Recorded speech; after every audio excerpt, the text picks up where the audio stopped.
ideas out there to help us along, and dedicated communities of actions like the Chesapeake Bay Coalition. EPA is proud to be working by your side. In the last year, we've made some significant progress. We've supported innovative projects like the Green Street in Edmonston, Maryland. That town, little town, is transforming its central street with both traditional and new ideas. They're providing a model that we'd like to see replicated for similar projects in other parts of the country. They get it. Now we have to help them help others get it. In 2009, we did big work on water by investing billions of dollars through the state revolving funds that we got, money we got through the Recovery Act. Those investments will not only create jobs, and I'm here to tell you, they are creating real jobs. That money is moving out into communities. It is being put under contract. We are seeing people use the 20% green reserve that many of you fought and argued for. But they'll also bring the long-term benefit of an investment in water infrastructure that will last for years to come. I want to commend Maryland and Virginia, two states of only a handful who have already committed all of their Recovery Act funds through contract.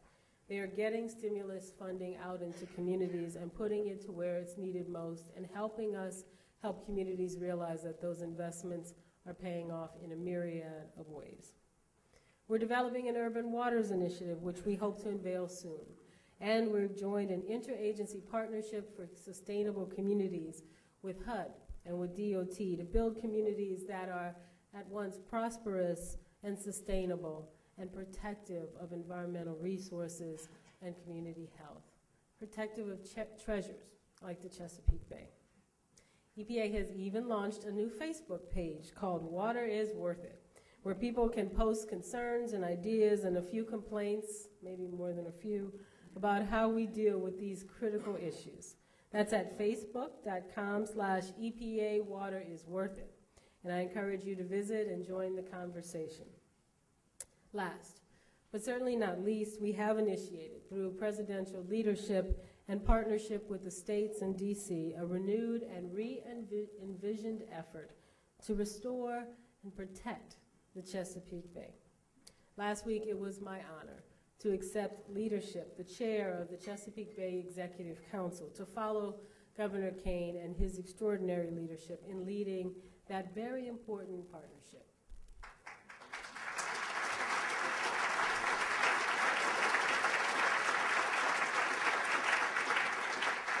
Now, our challenge now is to live up to the promise of this moment, the promise of all that's been put in motion to get us to this place in 2010, the promise of 2009, the promise of the work done in the years before it. And yes, in less than 1 year, we have taken historic steps. We started with an executive order, the President's executive order for the Chesapeake, one of the most significant steps, I believe, we'll find towards a bay cleanup in 25 years. We've released reports with recommendations to address the many challenges we've faced, and we've used those reports to develop an ambitious restoration strategy. And perhaps most importantly, we've established benchmarks for real, measurable progress and near-term progress. They're 2-year benchmarks, so every 2 years we will now measure our success, allowing us to adjust where we need to adjust and strengthen where we need to strengthen, and most importantly, not put off to some far-off day of reckoning an understanding and obligation, a reckoning on the understanding and obligation that we have on the Bay. As we take on this challenge, and it is a challenge that we all know has persisted for decades, it's critical that we stand up and show the results for the investments and hard work that we're making. It's critical so that we can rebuild trust and faith that the process can work. It's critical so that people across the spectrum of stakeholders understand that we are here and that this is not a moment, but the beginning of a sustained effort that will be hard and easy all at the same time. We have to send a clear message to the people who are watching us and who are waiting for action. The time for talking has passed.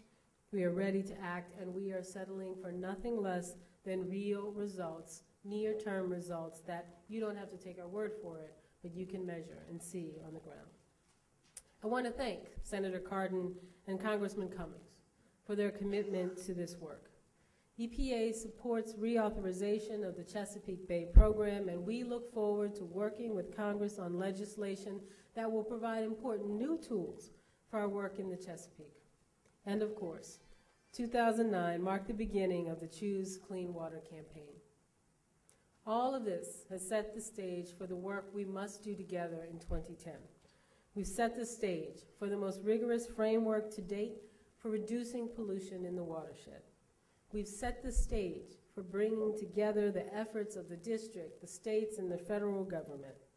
And we've set the stage for taking on traditional pollution and degradation, as well as new challenges and non-point sources that will require innovation and creativity.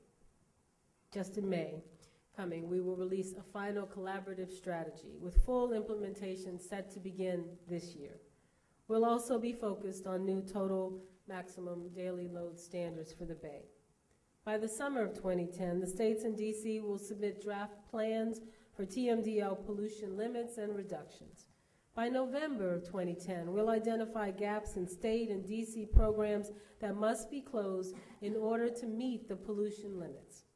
And by December of 2010, we'll finalize the total maximum daily load standards.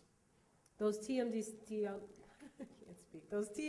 standards will, for the first time, provide a detailed plan for meeting water quality goals. That will mean clear expectations, specific timetables for implementation, and backstop measures to ensure accountability. Now let me say a word about those backstop measures. The work ahead relies tremendously on the effectiveness of revised and revitalized state and DC programs. No matter what we do, DC and the states are and must be the front line for success in this ambitious project. There is no amount of work that EPA can do that can or should take their place. We have to all understand that, but there is work that EPA can and must do to ensure their success. Each one of those entities, the districts and the states, all face a distinct set of challenges and opportunities, distinct to them. And taking a one-size-fits-all approach simply won't work. It hasn't worked in the past. We want the states and DC to lead the way with federal support and with federal accountability. To ensure accountability, we have a range of measures that we can take if states and DC are unable, for whatever reason, to meet two-year milestones and other goals.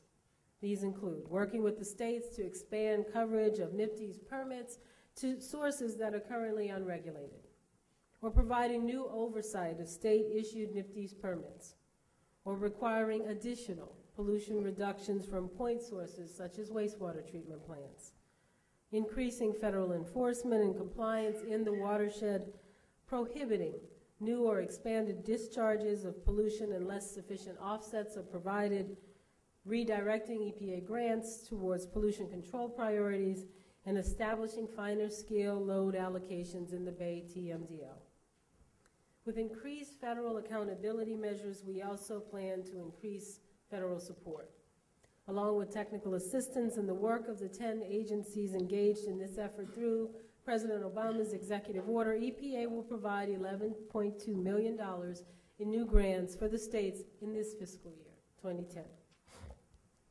This more than doubles the state funding levels of 2009 and will go specifically to permitting and to enforcement and other key regulatory activities. A new focus on state regulatory activities is significant, and it's long overdue, and it's a change from the past.